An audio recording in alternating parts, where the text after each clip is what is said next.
Oi pessoal, tudo bem? No episódio anterior, eu concluí a apresentação das teorias volitivas do dolo e disse que elas foram apresentadas como se uma fosse o complemento da outra.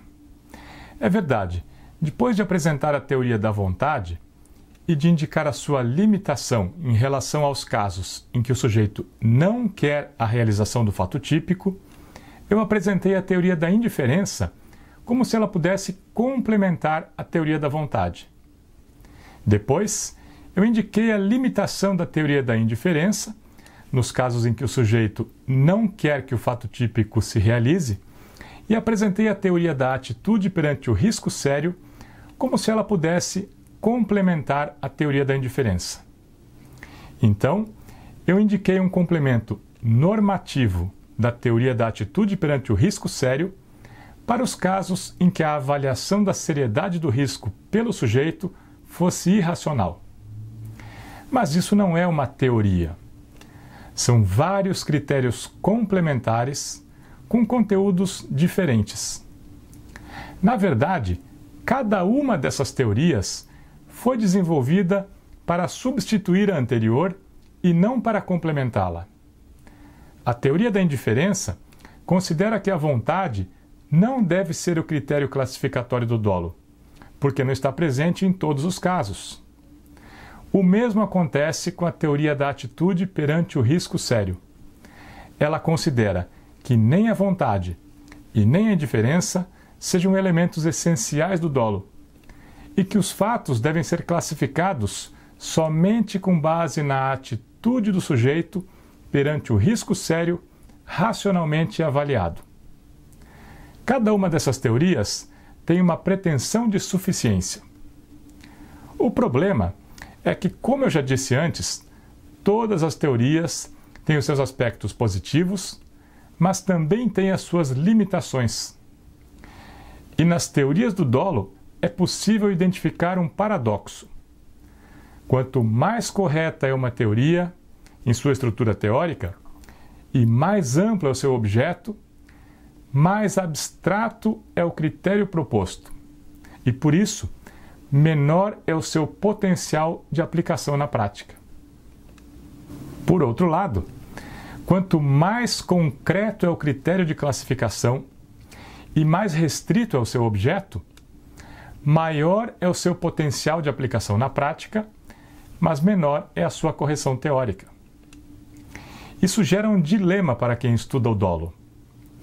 De quanto se deve abrir mão de correção teórica em relação a um critério classificatório em favor do seu rendimento prático?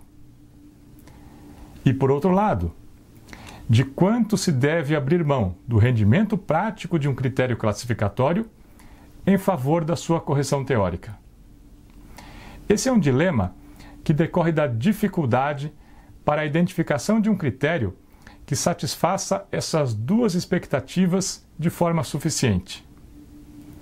Realmente, é possível dizer que quem atirou na vítima para matá-la tinha a consciência de um risco sério, racionalmente avaliado, porque conhecia os fatores que poderiam gerar o resultado em decorrência da sua conduta e atuou de uma forma pela qual assumiu esse risco.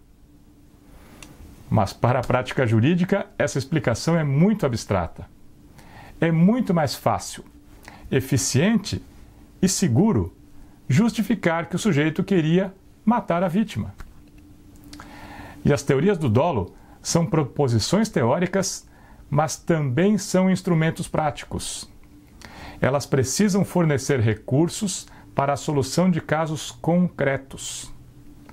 E na prática jurídica, o aplicador da lei vai utilizar sempre a ferramenta mais simples e eficiente para solucionar o problema da forma mais rápida, certa e segura possível. Então, como as teorias do dolo servem para justificar a classificação dos fatos na atividade judicial, elas são instrumentos práticos. E por isso, para que sejam úteis, devem ter potencial prático. Isso é que gera o dilema que eu esclareci antes. Como a minha finalidade nesses episódios é tanto a apresentação do conteúdo das teorias do dolo, mas também a análise de sua aplicação prática, eu resolvi apresentar as teorias volitivas dessa forma, como se fosse uma espécie de conjunto de critérios complementares, porque é assim que elas são utilizadas na prática jurídica, quando se vão classificar os fatos como condutas dolosas. Bem, agora que eu já fiz essa explicação, podemos prosseguir na análise das demais teorias do dolo. Eu expliquei isso nesse momento porque essa relação complementar, que se estabelece entre as teorias volitivas, não existe nas outras teorias que vamos ver a partir de agora. Esse é o caso da teoria que vamos ver no próximo episódio. Ela considera que, para a definição do dolo, não é necessário considerar nenhum aspecto volitivo da conduta.